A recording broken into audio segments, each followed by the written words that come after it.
¿Qué hiciste? Porque el temor te dice, si lo haces te va a ir mal.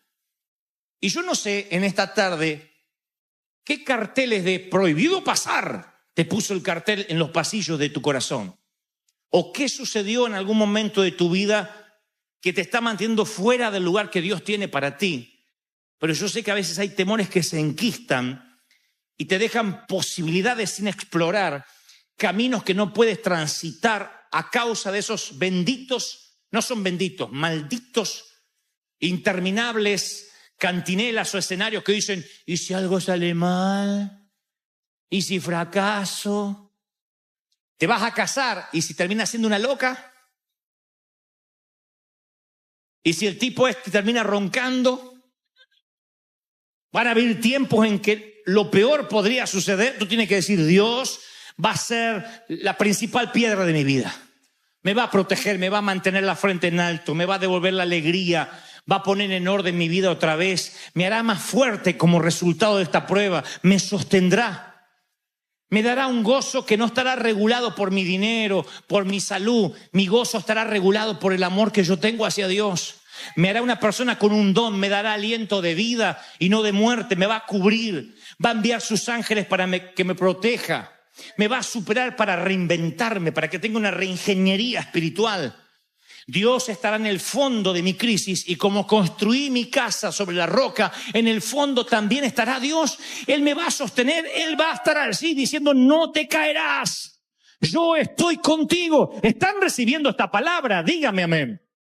Hay una cosa que aniquile más nuestra conciencia de la presencia de Dios como el temor. Es una fuerza que silencia los sueños, boicotea las esperanzas, boicotea el desarrollo de los hijos de Dios. El temor te mantiene paralizado. Ahora, puede que a esta altura del mensaje digas, no, yo no soy un tipo o una muchacha o una mujer temerosa. Pero a mí me encanta la paráfrasis que hace Juan en el libro que lleva su nombre, primer libro de Juan 4:18. Dice, no hay temor en el amor de Dios, en el amor hacia Dios. El miedo no existe. Parece básico, pero déjeme avanzar. Si amas a Dios, no tiene que haber miedo, sino que el amor hacia Dios saca de la puerta al temor. El temor, literalmente dice Juan en esta paráfrasis, se para a la puerta. ¿A la puerta de qué? De tus sueños, de tus esperanzas, de tu multiplicación, de tus proyectos. ¿Estás viendo que Dios te llama? Dice, sí, yo estoy escuchando, Señor, yo quiero obedecer. Pero tuve miedo y me escondí. Tuve miedo. A mí esa palabra siempre me llenó de preguntas. ¿Qué hace que hombres y mujeres grandes, adultos, todavía le tengamos miedo a algunas cosas? Jesús describe a 3 hombres a quienes se les confió diferentes cantidades de dinero. Y su señor, este señor que es un magnate multimillonario, se va de viaje en su yate y les deja a los muchachos cierto dinero para que inviertan ciertas acciones, para que inviertan, porque quiere que sus recursos crezcan.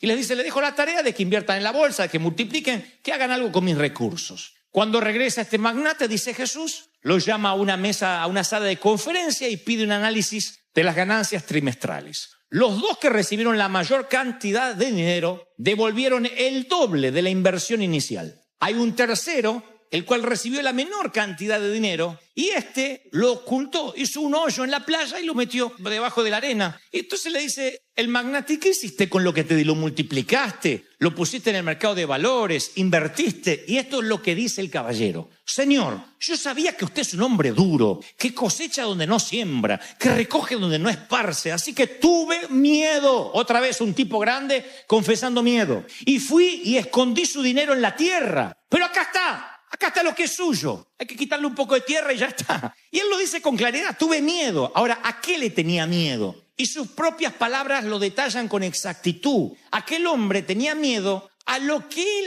creía que era la interpretación de la manera de ser de su Señor. O sea, él dijo, yo sé que tú eres un hombre duro. La Biblia no dice que efectivamente el hombre era duro. Esto es lo que creía él. Y por el miedo al castigo del hombre duro, prefirió esconder el dinero, pensando que de esa forma no había ganado, pero tampoco había perdido. Él pensaba que eso era fidelidad, que eso era ahorro. Hay de los que piensan, bueno, yo no hago mucho para Dios, pero por lo menos soy fiel. Y piensan que Dios ve eso como fidelidad. Yo no me arriesgo mucho en la vida, pero nunca he dejado de diezmar y me congrego. Creen que ausencia de maldad necesariamente es bondad. Creen que la fidelidad es esconder lo único y lo poquito que tienen. Tuve miedo de usted y lo escondí. Insisto, la Biblia no dice que el hombre era malo. Esto es lo que el siervo piensa. Porque el enemigo, mis queridos, no solo intenta decirte las cosas horribles que te podrían pasar, sino que también te mete miedo de Dios. Te dice, si tú te arriesgas y fracasas, vas a avergonzar a Dios.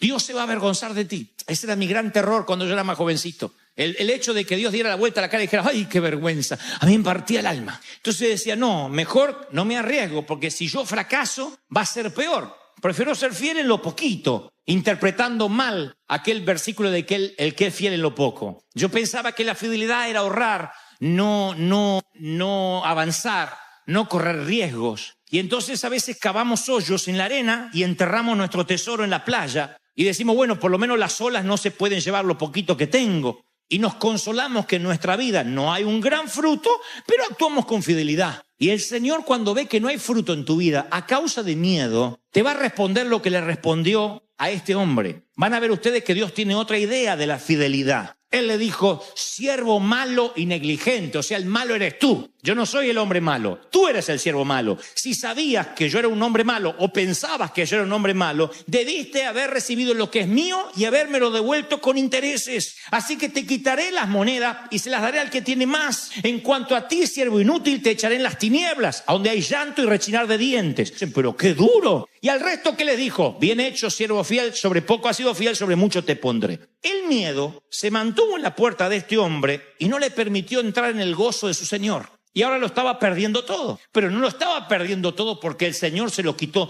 sino porque renunció a eso a causa del temor. El temor se paró a su puerta y le dijo, te va a ir mal. Si inviertes este dinero vas a perder lo poco que te dio. Enterralo. Y hay gente que tiene esa filosofía de vida. Dice, no, yo estoy en un sabático de 20 años. A los 30 voy a empezar. Otro dice, no, es que yo no me quiero arriesgar porque yo prefiero poquito y seguro que soltar lo que tengo y arriesgarme a más. Y el temor los mantiene alejados de lo que Dios tiene para ellos. Y un día el Señor te va a preguntar, ¿qué hiciste con lo que te di? ¿Te escondiste como el avestruz metiendo la cabeza dentro de la arena y dejándole el cuerpo afuera? ¿Qué hiciste? Porque el temor te dice, si lo haces te va a ir mal. Y yo no sé en esta tarde qué carteles de prohibido pasar te puso el cartel en los pasillos de tu corazón. O qué sucedió en algún momento de tu vida que te está manteniendo fuera del lugar que Dios tiene para ti. Pero yo sé que a veces hay temores que se enquistan y te dejan posibilidades sin explorar, caminos que no puedes transitar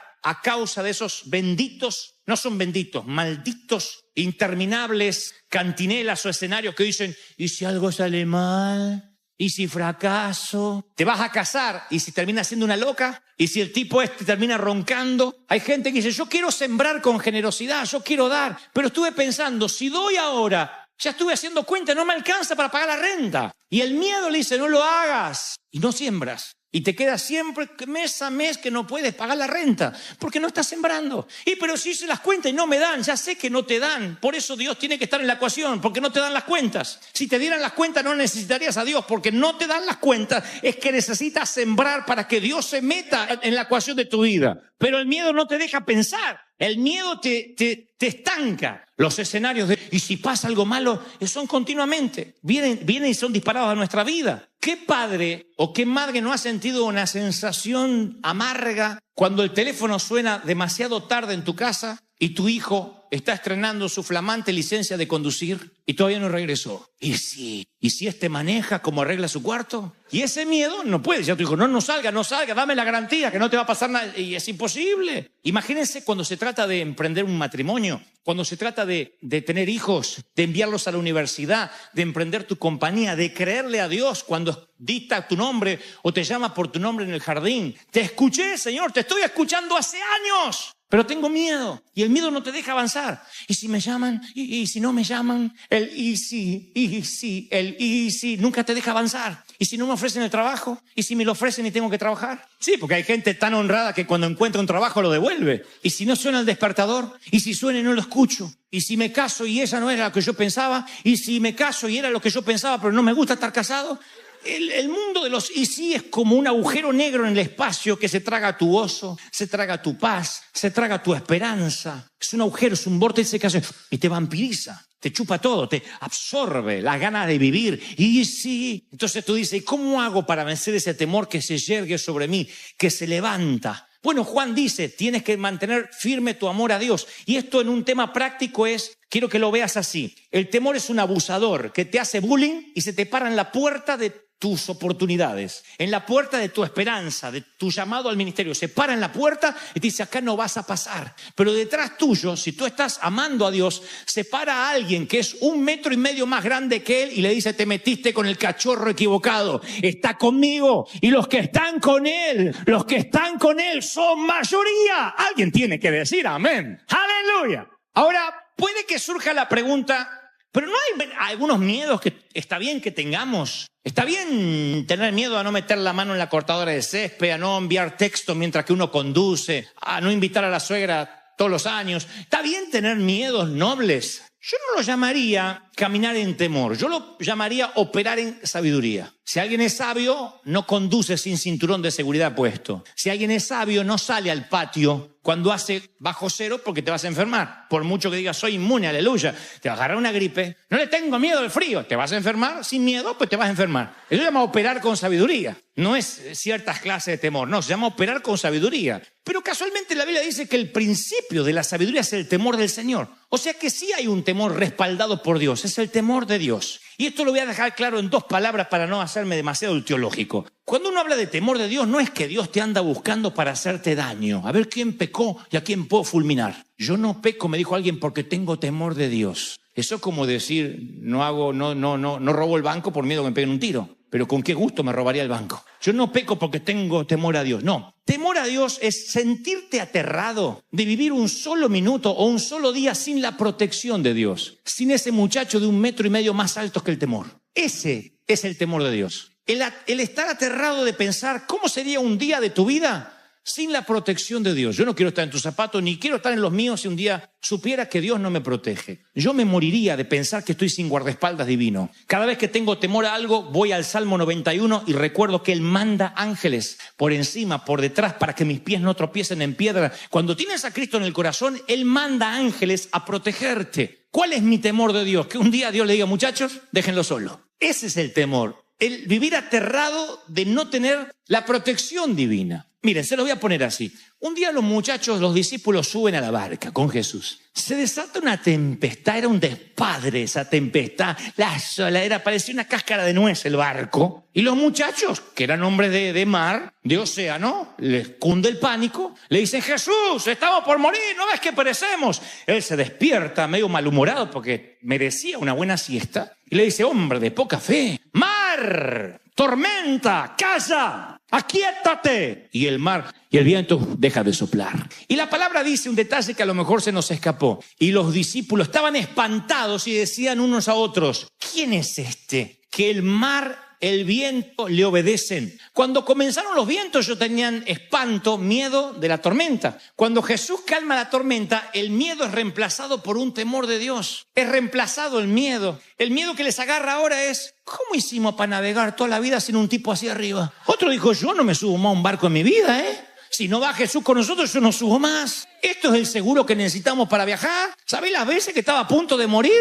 Y lo teníamos ahí. Resulta que el tipo que calma las olas, que tiene autoridad hasta sobre la naturaleza, viaja con nosotros. Yo me muero si este no viene conmigo. Ese es el temor que les empezó. No podría vivir sin él. ¿Están recibiendo esta palabra, sí o no? Tú no emprenderías una pareja sin Cristo ahora. No, sería un suicidio emprender un negocio, un ministerio sin Dios. Hay gente que emprende un ministerio sin Dios y le pone el nombre de Cristo en la puerta y Cristo no está ahí. Ni lo llamó, ni se le prendió la zarza. Prendió una habano a lo mejor, pero no la zarza. Y sin embargo se mandó solo sin el temor de que Dios lo estuviera mandando. Ese es el temor que yo creo que es el que respalda a Dios. El decir, bueno, yo no podría vivir un solo día sin Él. Pero vamos al punto, a lo que nos compete, chato, dijo el apóstol Cantinflas. Esto es lo importante. ¿Qué pasaría contigo si te ocurre lo peor, si toca fondo? ¿Qué pasa si toca fondo? Imagina tu peor escenario en la vida. Lo que tú dirías, wow, esto es algo que yo no podría soportar. Tocar fondo, en cualquier área, en la pareja, en lo económico, en lo espiritual, en lo físico. No sé qué puede ser tocar fondo, pero ¿a quién le preguntamos qué pasa cuando se toca fondo?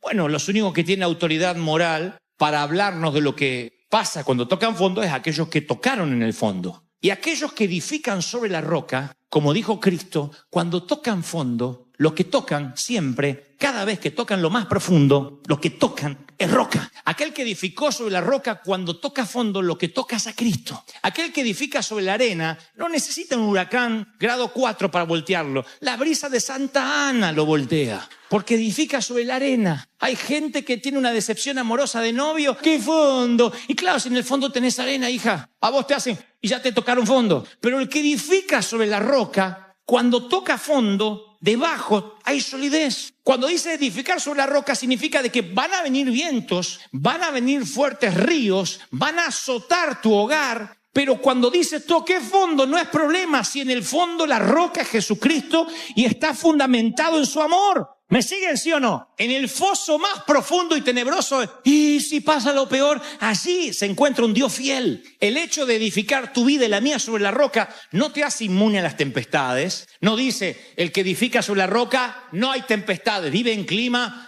tropical, con un sol abrasador. No, dice que también vienen tempestades. Edificar sobre la roca no te hace inmune a la muerte, a los despidos, al rompimiento de relaciones, a un divorcio, a la gripe. Y tampoco hace que tu corazón se haga duro, de modo que no te duela la punzada de una pérdida, de una vergüenza, de un fracaso, de un rechazo. ¿Cómo no te va a doler tocar fondo? ¿Cómo no te va a doler? Yo decía en el servicio pasado, no puedo imaginar la profundidad del dolor agudo que debe ser perder un hijo. Un papá me dijo, si no fuera por Dios, yo no salgo nunca más de la cama. Y le digo, ¿cómo salieron? Y me lo dicen los papis que perdieron hijos y están en esta congregación. Me dice, pastor, en el fondo hay roca sólida. En el fondo, allí Dios te sostiene. Pierdes el aliento, sí, pero sigues respirando. Con dificultad, tú sigues respirando. Te lo hubiesen dicho hace 10 años, dices, no, era un dolor que nunca voy a poder pasar, pero de alguna forma sigues en pie en medio de la tormenta. Eso es lo que la palabra dice, si edificas sobre la roca lo que va a ocurrir. No es lindo que azote en tu casa, no es lindo que los vientos y los ríos crezcan. Eso es una tormenta que produce temor. Cierras las ventanas y espera que pase. Y tú dices, no voy a salir de esta. Sí, si hay roca abajo, si hay arena está fregado. Si hay roca, resiste. Y quizás hayas perdido tu bebé y hayas tenido que llorar ante un cajoncito blanco. O que ya hayas pasado por las aguas turbulentas del divorcio. Así él haya sido infiel, así ella haya sido una pésima mujer. El divorcio a veces suele ser para Occidente, para esta parte de la cultura, como una marca indeleble. Es algo que te vas a tener que aclararle a tu nueva pareja. Soy divorciado. Y a veces esa historia lo que hace es tratar de definir el resto de tu vida. Pero la Biblia no dice que tú te andes por la vida diciendo yo soy divorciado, yo soy indocumentado, yo soy ilegal, es que yo soy prófugo. No, la Biblia no dice que te definas así. Él dice que te definas como hijo de Dios por encima de todas las cosas. El amor a Dios vence fuera, echa fuera el temor y te hace fuerte. Tu umbral de resistencia está más alto. ¿O no? No te preocupas más por boberías. Y por babosadas menos. No te preocupa. No sé si es lo mismo boberías que babosadas, porque el diccionario de la Real Academia Mexicana no lo explica. Pero no puedes preocuparte por tonterías cuando realmente has estado en el fondo. Cuando realmente has pasado por un cáncer. Cuando has salido de la metástasis. Cuando tú sabes que toda tu vida cambió de la noche a la mañana con un diagnóstico. Algunos se fueron a hacer un chequeo de rutina. Y en un análisis de rutina les cambió la vida para siempre. Fueron a hacer análisis a las 9 de la mañana. Para las 10 de la mañana del mismo día la vida había hecho cáncer. Y de repente el almanaque tiene otro sabor. El calendario se empieza a correr. El reloj y el tiempo cobra otra identidad. El tiempo con tus hijos tiene otro valor. De repente todo te cambia. El tocar fondo siempre cambia y altera tu orden de prioridades. Ahora no quiero pensar lo que es tocar fondo y encontrar arena, Yo estuve asustado, con mucho pánico, no sé si muchas veces, pero 3 veces reconozco en mi vida que estuve asustado, pensando, ¿y si pasa lo peor? Y yo recuerdo que uno de esos ataques de miedo fue la primera vez que mi mamá, tuvo un infarto. Por ahí, porque cuando era chiquito, a los 7 años, mamá me la devolvió de un cáncer,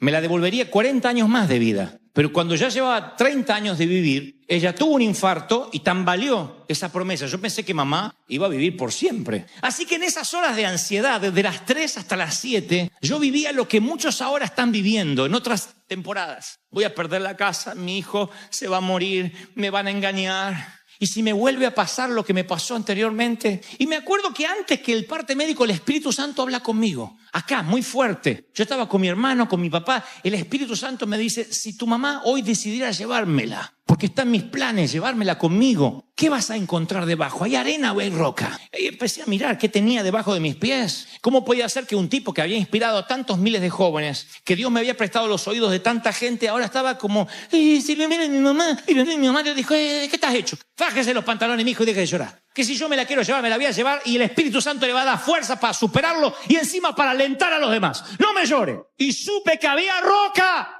Supe que había roca. Yo quiero que hagas el mismo ejercicio profético esta tarde, porque de esto se trata el mensaje. No es solo para el grupito chiquito que tocó fondo. Estoy hablándole a los que tienen terror de tocar fondo. Haz el ejercicio. ¿Qué es lo peor que podría pasar? Imagina. Y cuando imaginas lo peor, ve más allá. Y cuando dice, no, es demasiado tenebroso, avanza un poco más. Tienes que decir, ¿qué hay más allá? Y abre el closet. Hay oscuridad, métete. Siento ruido, métete. ¿Qué es lo peor que podría pasar? Y acá hay una técnica. Esto es como meterte en una piscina y aguantar la respiración. Una vez que tú evalúes el temor, no te quedes ahí porque te vas a ahogar. No es para que acá se vayan todos llorando. ¡Ay! Nos regresó a nuestro peor temor. No.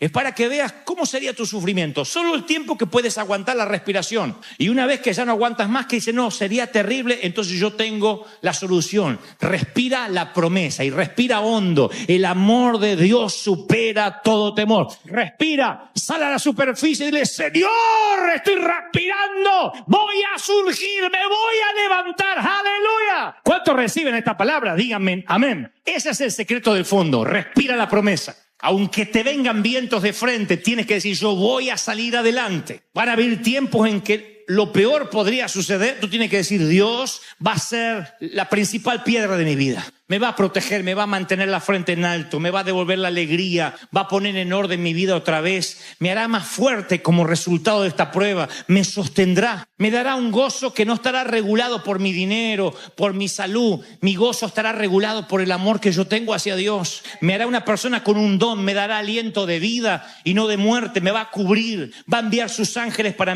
que me proteja, me va a superar para reinventarme, para que tenga una reingeniería espiritual. Dios estará en el fondo de mi crisis y como construí mi casa sobre la roca, en el fondo también estará Dios. Él me va a sostener, Él va a estar allí diciendo, no te caerás, yo estoy contigo. ¿Están recibiendo esta palabra? Dígame amén. Quiero que te pongas de pie un segundo, por favor. Mírame, hagan contacto visual conmigo. Mírame, se acabó el tiempo de la niñería. Cuando eran niños pensaban como niños, actuaban como niños. Pero es mi deber como papá espiritual decirte, la vida tiene sus retos, la vida duele, como te dije. Y si no edificas sobre la roca, un vientito, una ventisca te va a tirar. El miedo te va a estancar y te va a hacer niño, te va a hacer dependiente toda la vida. Cuando dices yo voy a ser adulto, bueno, a fajarse como adulto, a orar por ti mismo, a saber que lo mismo que Dios puso en mí o en el hombre, la mujer que más admire, es lo mismo que está sobre ti. Nunca yo me vine a ser el superhéroe acá. A mí me pasa lo mismo o peor que a ustedes. El ataque es feroz, pero yo siempre sé que he edificado sobre la roca. Mi ánimo no está regulado por la gente y mi ánimo está fundamentado en la roca, en Jesucristo. ¿Cuántos quieren tener esa vida con el Señor? Díganme amén. ¿Lo crees? Vamos, celebra al Señor si crees que eso está en tu vida hoy. Si crees que lo estás recibiendo. Hay una frase que me da vuelta que es vuelve a empezar. Que tienen que volver a empezar. Que tienen que volver a arrancar. Aunque lo hayan intentado una y otra vez, es tiempo de volver a empezar. Y entonces quiero contarle algunas historias cortas de gente que volvió a empezar. Gente que cuando creía que ya no podía más y había llegado a la situación límite de sus fuerzas, volvió a empezar y a partir de ese nuevo comienzo, Dios lo bendijo, tuvieron éxito, no solo en los negocios, en los matrimonios, en todo lo que emprendían. Y son historias de personas que existieron. Un hombre intentó hacer 5 compañías de automóviles y las 5 presentaron quiebra. Si yo hubiese estado en el lugar de ese hombre, digo, no, este no es mi negocio, tengo que dedicarme a otra cosa. 5 veces inició una compañía de automóviles y las 5 presentó quiebra. Pero él dijo, tengo que volver a comenzar. Y comenzó por 6ª vez y esa sí tuvo éxito. El hombre se llamaba Henry Ford. Otro hombre en sus comienzos fue despedido de un periódico y la causa del despido fue, le falta imaginación y no tiene buenas ideas. Él quería dibujar en ese periódico, pero sin imaginación y sin buenas ideas, jamás podré ser parte del team, del equipo de este periódico, le dijeron. Él comenzó después una serie de empresas y efectivamente fracasó. porque las palabras del dueño del periódico resonaban en su mente, hasta que se metió en un garage y solo vio un ratón correr por entre las piernas de donde él tenía su tablero de dibujo. Y entonces se le ocurrió dibujar el ratón. Nacía Mickey Mouse y Walt Disney se convertía en leyenda. Un japonés llamado Akio Morita, qué lindo nombre para cuando tengan un hijo, si es japonés, claro, dijo: yo nací para inventar, y creó una olla con la que quería ser millonario, una olla para hacer arroz, para cocer arroz o para cocinar arroz, pero fracasó rotundamente una y otra vez. Y cada vez que iba a presentar su invento le decía: tú naciste para cualquier cosa menos para inventar algo. Pero él continuó y volvió a comenzar y fundó la compañía Sony, que conocemos hasta el día de hoy.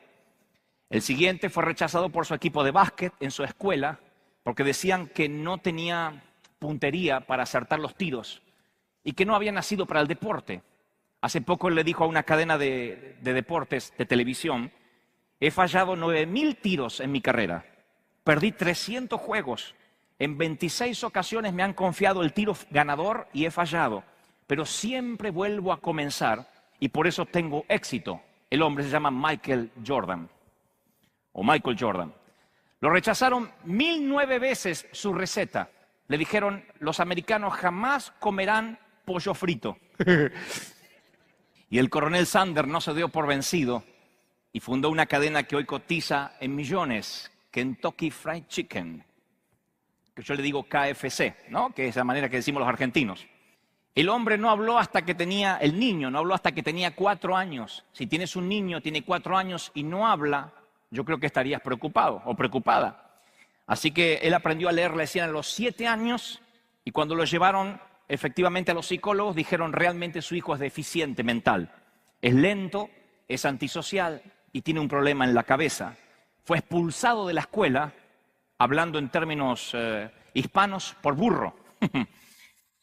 Fue expulsado de la Escuela Politécnica de Zúrich por retrasado mental. Claro, no sabían que estaban expulsando a Albert Einstein. Él quería ser actor y los ejecutivos de la industria del cine le dijeron que no tenía lo que se necesitaba para llenar la gran pantalla, que nunca sería una celebridad de Hollywood. Y él dijo: yo volveré a intentarlo, y se presentó en cuanto casting hubo y se transformó en el intérprete de Indiana Jones, Harrison Ford. El siguiente fue rechazado de la Universidad de California del Sur de cine y televisión en 3 ocasiones. Fue rechazado del colegio porque le decían que no había nacido para el cine. 35 años después volvió para tener su título y era el único adulto que estudiaba con todos los muchachos que estaban allí para llegar a algo a hacer en el cine. Él volvió a la escuela en el 2002 para completar finalmente sus estudios. Porque aunque le decían que no servía, él decía: yo sé que si vuelvo a comenzar una y otra vez tendré la oportunidad. Se llamaba Steven Spielberg. Jimmy Denny, gerente del estudio de grabación más grande, despidió a un novato cantante diciéndole: usted no tiene timing para esto, usted no tiene talento, dedíquese a manejar un camión. Y ese día le cerraba la puerta a Elvis Presley. Dios nunca te va a usar, no sabes hablar, no tienes carisma y nunca pasaste por el seminario, le dijo un pastor a un adolescente de 17 años. Y cuando este muchacho llegó a los 30, los demás pastores le dijeron: él no es un predicador, solo es un payaso que pasará de moda. Hoy ese muchachito es este hombre que les predica a ustedes hoy porque volvió a comenzar. No tienes lo que se necesita. Nunca serás millonario, nunca serás famoso, nunca serás un predicador, nunca serás... Toda la vida hemos escuchado profecías negativas como esta. Algunos nos comparan con nuestros hermanos, con nuestros abuelos, con nuestros pares. Algunos se dejan llevar por la ropa que vestimos, por el barrio donde salimos, por la forma en que hablamos, por los países de donde venimos. Y entonces un día nos catalogan y nos dicen: tú nunca vas a hacer nada. Si a eso le sumas que quizá eres divorciada, divorciado, separado, indocumentado, inmigrante, no hablas inglés, tienes una carga adicional para creer lo que realmente te han dicho. Nunca volverás, nunca lo lograrás, nunca estarás en las grandes ligas, nunca serás de esos que escriben la historia, nunca te recordarán cuando ya no estés por aquí, no dejarás una huella en la arena por donde pasaste. Mi mensaje hoy va para aquellos que dicen: es que yo no sé cómo empezar porque a mí se me derrumbó la familia, se me derrumbó el hogar, se me derrumbó el negocio. Por eso les leí al principio de este mensaje estas historias. Me pregunto qué habrán pensado esas maestras cuando el retrasado mental descubría de pronto la ley de gravedad o descubría la bombilla eléctrica. Fracasaban, pero tenían algo en particular. Siempre lo volvían a intentar. Y creo que lo peor que nos puede ocurrir es resignarnos. A veces yo oro por gente aquí que me dice, pastor, estoy rendido, no puedo más. Pastor, estoy bajando los brazos, siento que la vida me cayó encima como un volquete sobre mis hombros. Entonces yo siempre le digo, no puedo orar por ti si no te levantas, si no crees que Dios lo puede hacer.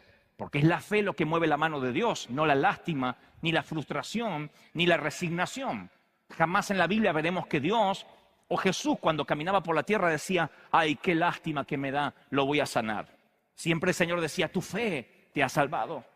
Y Satanás sabe que si logra resignarte, que baje los brazos, habrá logrado lo mejor que él puede lograr en ti, que nunca más vuelvas a levantarte. De toda esta gente que yo les leí hace un momento, no sé cuántos tenían a Cristo en su corazón, pero me motiva a pensar que la mayoría de ellos quizás no lo tenía. Y aún así, el poder de la resurrección, por haber sido hechos a imagen y semejanza del Señor, está en ellos. Y yo les hablo hoy a los que sienten que sus sueños se le han muerto. Déjame que te diga de parte de Dios, aunque parece que hiciste un funeral en tus sueños, la semilla sigue siendo viva y Dios nunca te va a dar un sueño si no es para que se cumpla. Tardará, pero ese sueño se va a cumplir, esa visión se va a cumplir. De hecho, la Biblia dice, Jesús dijo, no sean como esa gente que tiene torres a medio terminar.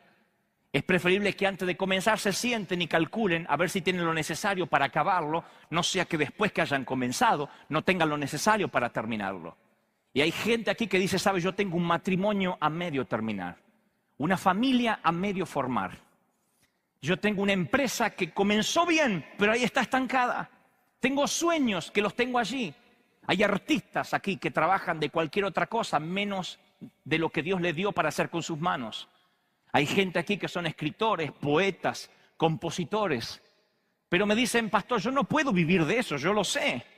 El punto es que no es que vivas de eso, el punto es que has dejado esos sueños de lado, los has enterrado bajo una pila de frustraciones, decepciones, intentos fallidos. Y entonces cuando ese sueño queda enterrado bajo un montón de malos intentos o cosas que no resultaron, de pronto viene un predicador como yo y te dice, vuelve a empezar, y tú dices que yo no tengo fuerzas. Zorobabel había comenzado, levantó los cimientos y luego tuvo que abandonar por razones de que no tenía apoyo, de que el pueblo se le puso en contra. Y 10 años después viene una profecía a través de Ageo y le dice, vayan a las montañas, traigan madera, construyan el nuevo templo y yo estaré contento y mostraré allí mi gloria. Vuelve a construir. Imagino a Zorobabel diciendo, pero ¿cómo vuelvo a construir? Si hace 10 años tengo la obra parada. Y el Señor le dice, vuelve a empezar un ladrillo a la vez, aunque sea de a poquito. ¿Cómo se construye una casa en ruinas? Pregúntenle a los que viven en la Florida y que han visto cómo los huracanes le devastan todo el sueño americano y todo lo que han construido por años. Y al día siguiente tienen que comenzar un ladrillo a la vez, levantando las ventanas, levantando los techos. No pueden decir voy a vivir en ruinas a partir de ahora porque ya no tengo ganas de volver a empezar. Tienen que volver a empezar. El clima, la vida les dice tienes que volver a empezar. Tienes que volver a empezar. No es una sugerencia, tienes que volver a empezar. ¿Quieren que sea más bíblico? Seré más bíblico. David volvió a empezar más de una vez. David podía haber abandonado todo, aun cuando se equivocó, aun cuando pecó, pero él volvió a empezar. Ahí estaba él cantando salmos.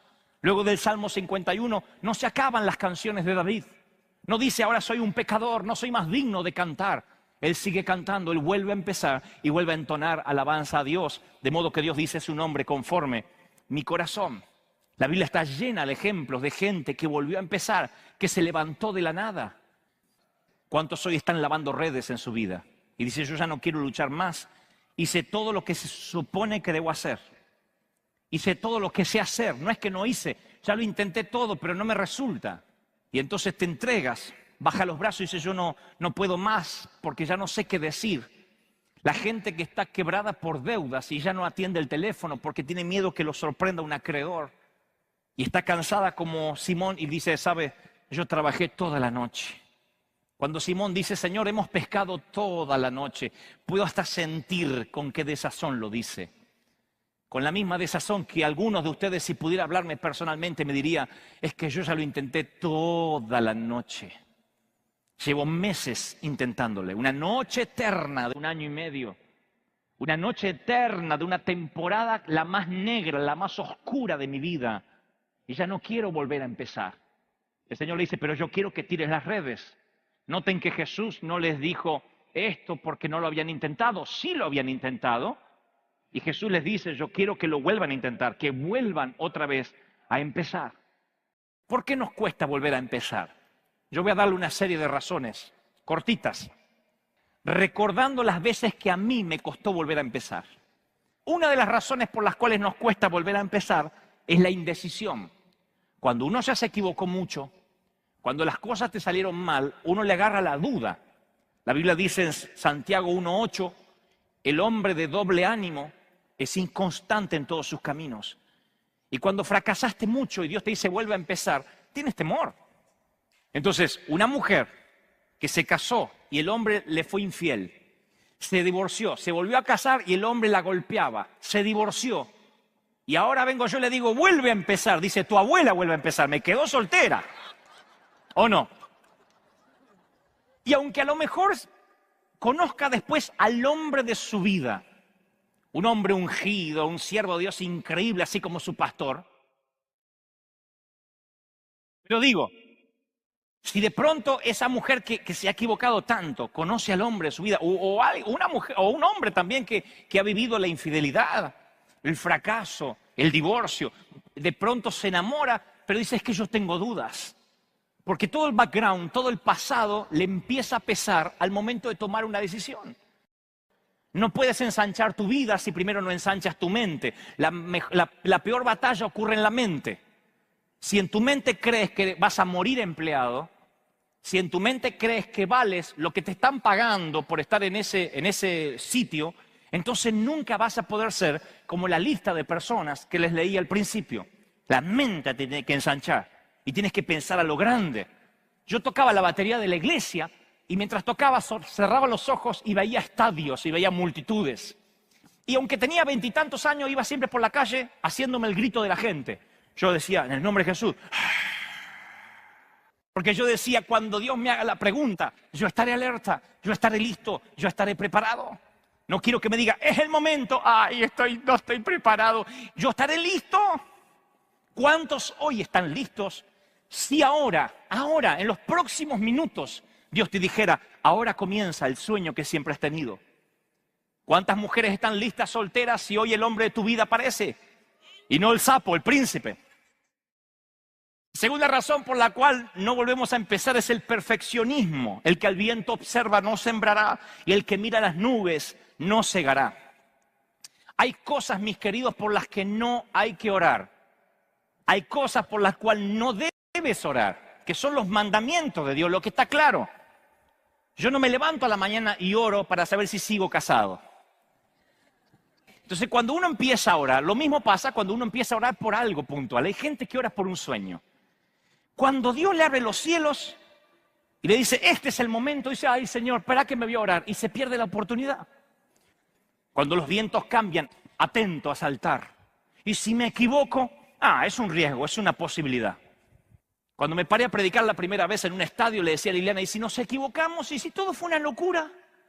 ¿Y si no viene nadie?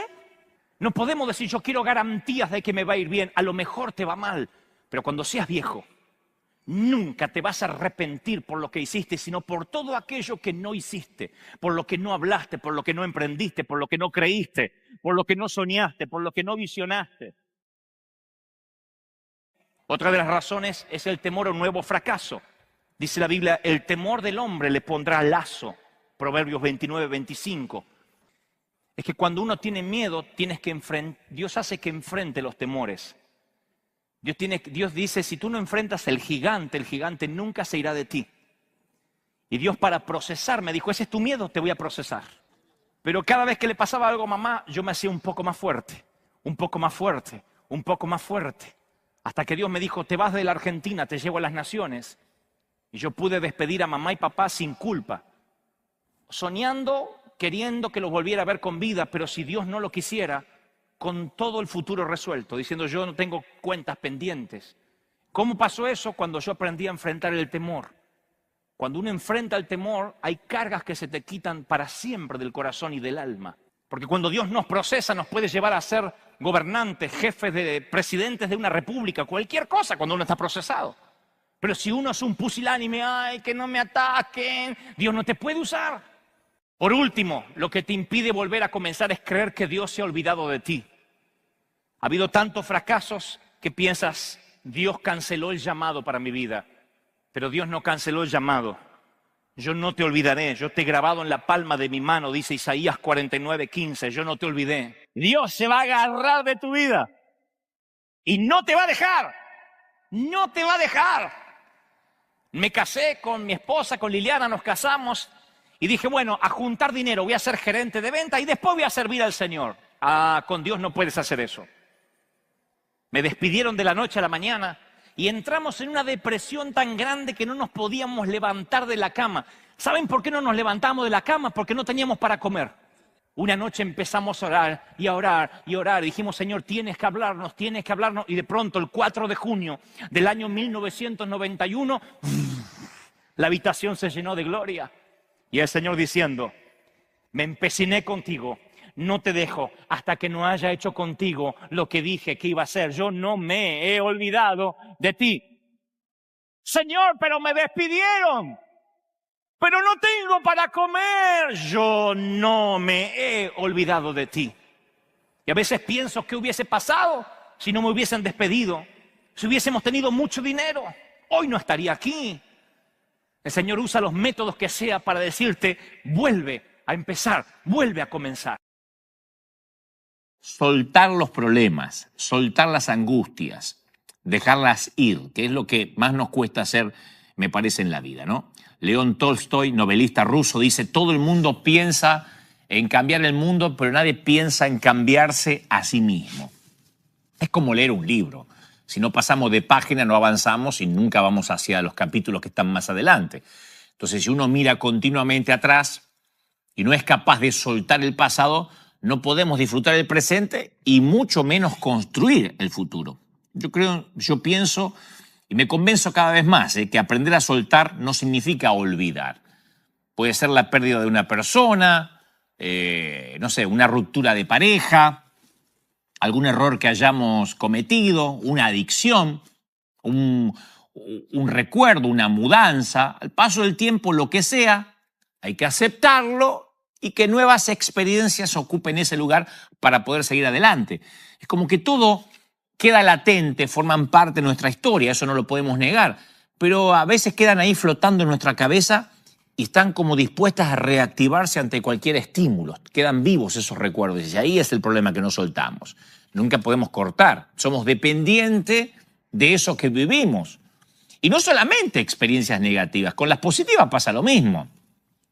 Hay situaciones alegres o tristes, pero no podemos aferrarnos a ellas y quedarnos allá, que nuestra jurisdicción esté en el pasado. Como el agua del río, corre, sigue su curso, nunca la misma agua. Por eso de ahí la frase, nadie se baña 2 veces en el mismo río.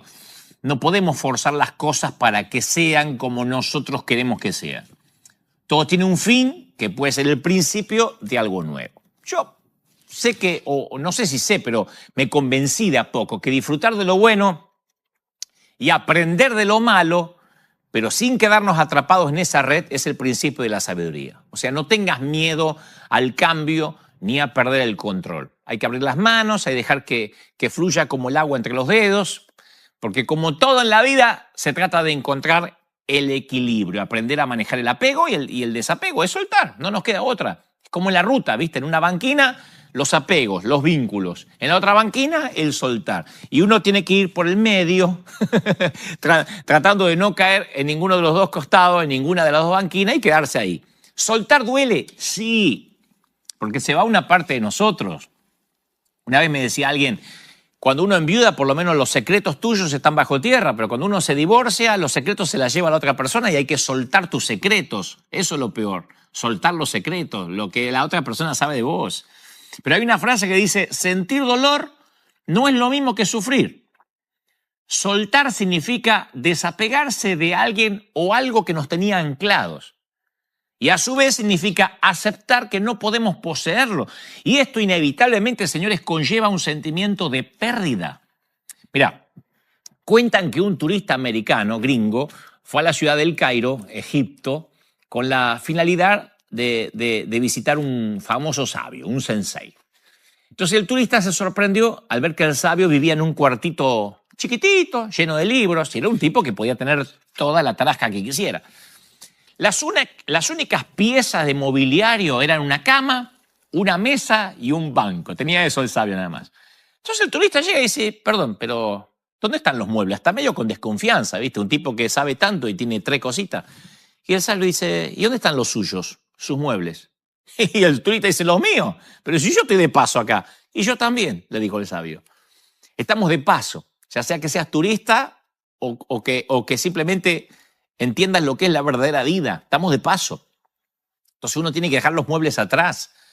Si nada nos llevamos de este mundo, no vamos a cargar con ella. No tiene sentido.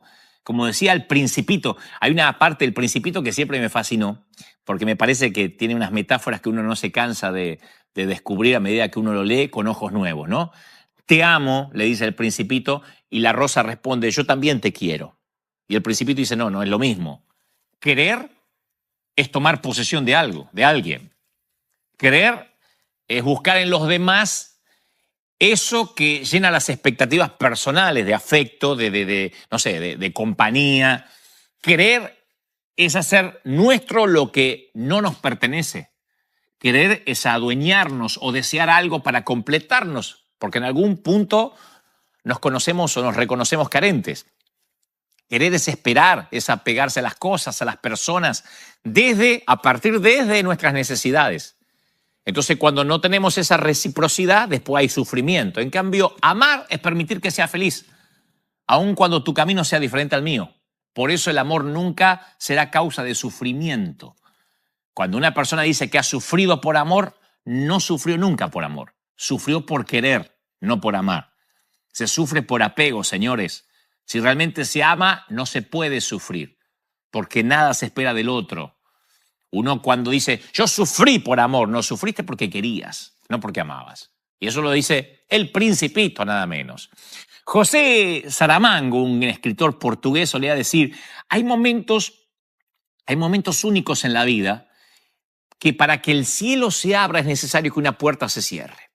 Para empezar, hay que terminar. Eso es impresionante. Uno no puede empezar algo si no soltamos lo anterior. Jorge Bucay, en su libro Soltar, Dejar y Partir, cuenta algo así como que vas por la selva y llegas a un río y no hay manera de cruzarlo. Entonces construís un bote y lo cruzás. Y estás contento porque construiste tu bote que te permitió seguir. Pero pensás, capaz que más adelante hay otro río. Entonces, quizás me pueda evitar el trabajo de seguir construyendo otros botes. Entonces llevas el bote contigo. Y entonces intentás pasar por la selva cargando con el bote, pero es difícil, es complicado, abrirte paso entre la maleza, tropezás con cada rama, te llevas por delante cada liana. Es imposible, pero insistís, pero que a veces me encuentro con un río allá adelante. No querés dejar ese bote que fue muy útil para vos. Y sin embargo, eso que un día te salvó y te dio la posibilidad de seguir, hoy capaz que es tu mayor impedimento. Eso, señores, es soltar. Dejar atrás aquello que hoy no me sirve, aquello que alguna vez me sirvió, pero que hoy no tiene sentido en este camino. Lo que dice la Biblia, lo que te sacó de la tierra, lo que te sacó de Egipto no te sirve para entrar a la tierra prometida. Y como dice Bucay, apostar a que si hay un nuevo río, vas a ser capaz de construir un nuevo bote. No te lleves el bote viejo. Una vez hablamos acá de cuántas cosas pones en tu mochila y lo pesado que puede ser cargarla.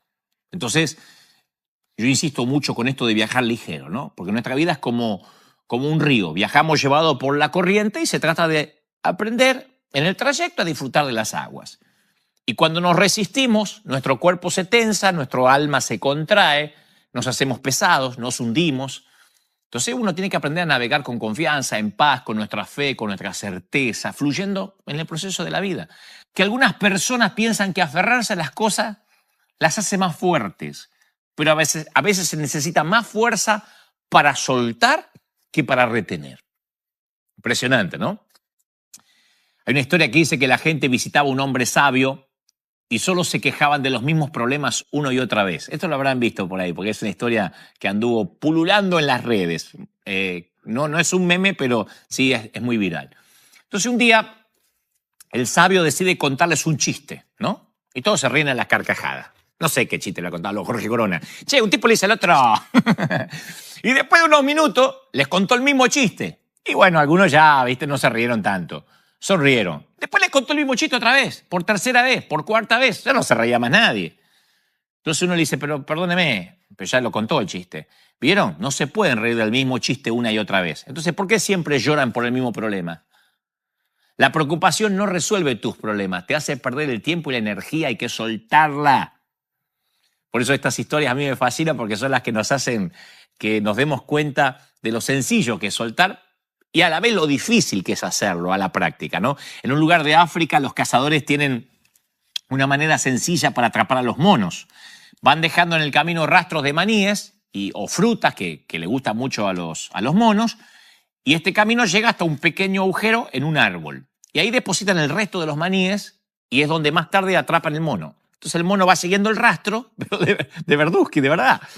El mono va siguiendo el rastro, recoge los maníes hasta que llega al pequeño hueco en el árbol, introduce la mano y cuando ve todos los maníes, llena todo el puño con los maníes que se encuentran dentro. Cuando intenta sacar la mano, no puede sacarla. Porque cerró el puño para llevarse los maníes con él. Entonces, cuando mantiene el puño firmemente cerrado, le resulta imposible sacar la mano por el agujero tan pequeño.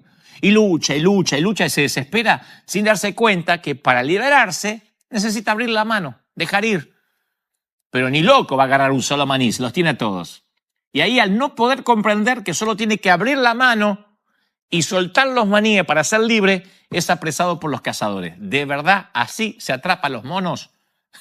Para lo que dice que descendemos del mono, algo tenemos de eso, ¿eh?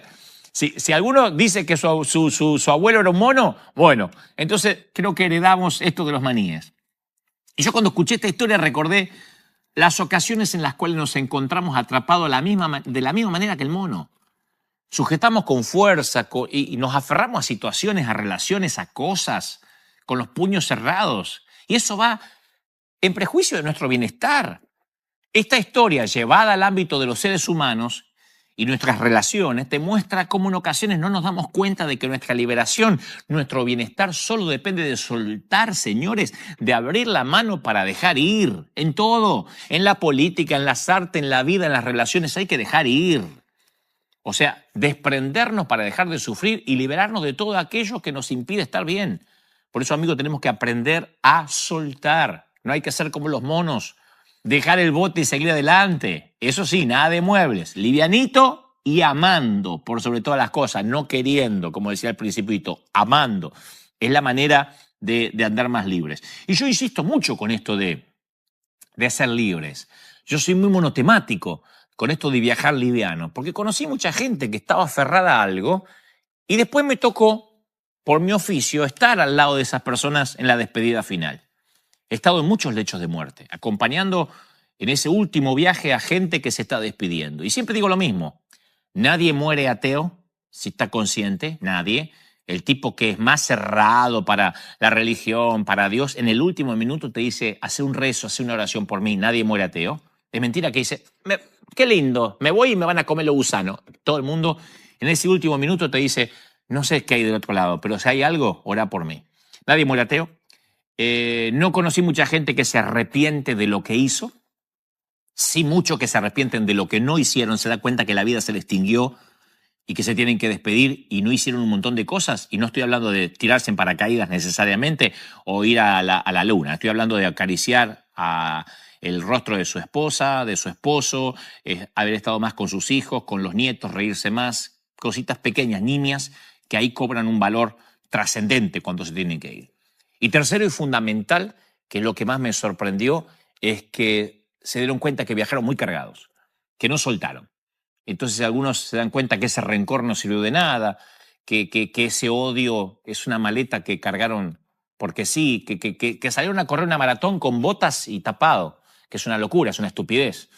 se dan cuenta que pudieron haber viajado más liviano, como decía Borges, o por lo menos ese poema que se le atribuye a Borges que dice: si volviera a vivir, viajaría más liviano, andarías descalzo hasta el invierno, comería más helado, tomaría más helado y comería menos habas. Bueno, hay un poema que dicen después que no es de Borges. De quien sea, creo que todos coincidimos en lo mismo. Tenemos que viajar liviano, aprender a soltar, no querer, hay que amar. El principal obstáculo que tenemos a veces para lograr algo en la vida es dejar la zona de confort, la zona de comodidad, ¿no? No tenerle miedo a lo diferente, a lo desafío, a sentirse fuera de la zona de influencia. Perder el temor a perder. Perder el temor a perder, ¿no? En psicología, la zona de confort es un estado mental donde la persona permanece pasiva ante los sucesos que experimenta a lo largo de la vida. Entonces va desarrollando la suerte de rutina, sin sobresaltos, sin riesgos, pero también sin incentivos. Son esos lugares o situaciones donde uno se siente seguro, no hay riesgos, como el halcón que no podía volar. Hay una historia, porque siempre a través de las metáforas uno aprende mucho, ¿no? Hay una historia que dice que un rey recibió como obsequio un pichón de halcón y lo entregó a un maestro para que lo entrene.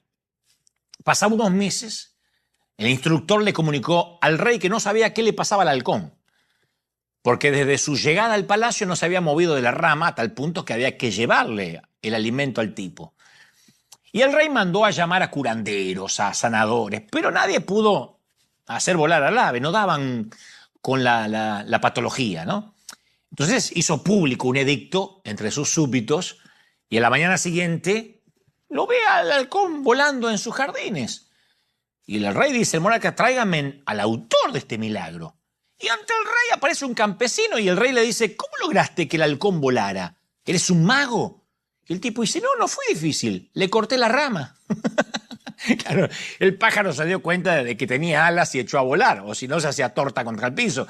Entonces a veces es necesario quedarse en la rama para recuperar fuerza, pero si uno se queda en esa zona de confort durante mucho tiempo, nunca vamos a estar seguros cuán lejos podríamos haber llegado. Y a veces necesitamos que alguien nos corte la rama, que nadie nos impida volar, ¿eh? Uno tiene que ser uno mismo. Pero bueno, en la zona de confort evitamos el miedo, evitamos la ansiedad, vivimos en piloto automático, porque estamos bien seguros, todo bajo control. Si no está roto, no lo arregles. Vieja frase de los medios de comunicación: no movemos dentro de lo conocido, ¿viste? Es como el pez en la pecera. ¿Qué le va a pasar a un pez en la pecera? Y así vamos vegetando a lo largo de los años. Se produce lo que se llama el vacío existencial, porque el bienestar que se siente no es producto de la satisfacción, del orgullo, del logro, sino de la ausencia de emociones negativas. Bueno, no me va muy bien, pero tampoco me va mal. No, uno tiene que, me parece a mí, ir más allá de lo conocido, aceptar equivocarse. El error enseña, la vida cambia y nosotros también. Brian Tracy, un empresario y aparte orador motivacional, dijo: tienes que salir de la zona de confort porque solo se puede crecer si estás dispuesto a sentirte incómodo y molesto por intentar algo nuevo. Pues sabés que había un auto estacionado en el garage y el hombre siempre sentía que estaba seguro, que no le iba a pasar nada, pero un día se dio cuenta que esa no era la finalidad para la cual lo había comprado ni para lo cual se había construido el auto. Entonces uno dice: bueno, metí el auto en el garage, no voy a chocar nunca, y más vale. Pero el auto no es para eso. Víctor Hugo, el poeta francés, dijo: el futuro tiene muchos nombres. Para los débiles, lo inalcanzable. Para los temerosos, lo desconocido. Y para los valientes, la oportunidad. Y anota esta frase, anota esta frase. ¿Cómo podemos ser quienes queremos ser si seguimos siendo lo que somos? Entonces uno crece, ¿dónde? Fuera de la zona de comodidad. Salir de lo conocido. Entonces ahí uno ve hasta dónde es capaz de llegar. Porque la vida consiste en buscar más que en encontrar. en preguntarse más que en lograr respuestas. ¿Me explico? ¿O estoy demasiado filosófico? Lo que trato de decir es que no significa sentirnos insatisfechos, sino saber que siempre se puede uno expandir, ir un poco más allá. El que no arriesga no gana, dice el refrán popular. El psicólogo israelí Daniel Kahneman, que ganó el Premio Nobel de Medicina, nada menos por la investigación sobre el concepto de aversión al riesgo. Kahneman identificó que los seres humanos, cuando tenemos un 50% de probabilidades de ganar y un 50% de probabilidades de perder, preferimos evitar el riesgo. Y es 50-50, 50 y 50. ¿Cómo puede ser que preferimos perder? Porque claro, la fórmula de estar vigente y no quedar en el olvido es la reinversión, reinventarse, la reingeniería. Las grandes compañías, las grandes empresas tienen que reinventarse. El primer paso no te lleva a donde querés ir, pero te saca de donde estabas. Entonces no se trata de hacer cosas grandes, imposibles. Se trata de salir, insisto, de la zona de confort, cambiando algunos hábitos. Muchas veces la rutina. ¿Viste? Cuando no hacemos cosas que nos gustan, nos cansa, vamos perdiendo la libertad y uno lo hace, insisto, con piloto automático, ¿no? Albert Einstein decía, no se deja de pedalear cuando se envejece cuando se deja de pedalear. Y también me gusta la versión que dice, uno no deja de jugar porque envejece porque deja de jugar. Entonces, busquemos las oportunidades, hagamos que las cosas ocurran, nunca sabremos lo bueno que nos espera ahí afuera, a la vuelta de la esquina. ¿Qué va a traer la marea mañana si nos dejamos dirigir por lo que nos mantiene esclavos en el presente? El miedo es lo que nos impide crecer. Entonces, yo me acuerdo que tenía un profesor en la secundaria que decía, imagínate que sos un cactus. Y al principio, un cactus en una maceta tiene el agua y la luz que necesita para crecer, para ser feliz, y disfrutas de los pequeños momentos. El tiempo pasa y el cactus se empieza a dar cuenta de que no creció más y que esa maceta es lo que no le permite ser él mismo. Está en un lugar seguro, cómodo, pero no crece. Y un día empieza a plantearse el cactus, ¿qué pasaría si saliera de su maceta cómoda y se plantara en una tierra más grande, con más espacio, con mejor oportunidad de crecimiento? Sería igual de pequeño, estaría incómodo y comenzó a sentir miedo por si le pasaba algo. ¿Y si no recibo agua? ¿Y si me faltan los nutrientes para poder crecer sano? Se sentía solo, pero lo hizo igual. ¿Habría hecho bien tomando esa decisión? Quizá debería haberse quedado en su pequeña maceta. Bueno, el tipo prefirió no mirar atrás, la decisión ya estaba tomada, pero como sentía miedo, por si no sería capaz de sobrevivir, tuvo que pensar en qué hacer. Así que comenzó a expandir sus raíces para sobrevivir, comenzaron a hacerse grandes, fuertes, las raíces, claro, y nunca imaginó que sus raíces podrían ser capaces de tanto. Y se dio cuenta, el cactus, decía mi profesor, de que no tenía límites, que podía llegar hasta donde quisiera y comenzó a crecer. Y de eso se trata, señores, de no dejar nunca de crecer. Así que mis queridos cactus, no tengan miedo, salgamos de la zona de confort, porque eso es lo principal, arriesgarnos, todo es un riesgo. Me acuerdo cuando Mario Pergolini me propone y me dice, hacemos este programa en tele, porque lo teníamos en radio, en su emisora, y yo decía, y el riesgo es grande, y capaz que nos va bien, capaz que nos va mal. Y después digo, ¿qué es lo peor? Lo peor es quedarte en la maceta y decir, no, pero acá está bien, acá la gente me escucha. Corramos el riesgo. Y quizá, quién sabe, al otro lado de la esquina, a la vuelta de la providencia divina, uno se encuentre con esa bendición, con esa recompensa que nunca uno hubiese encontrado de no ser porque se animó a correr un riesgo. Así que a trabajar, señores, arriesgarse.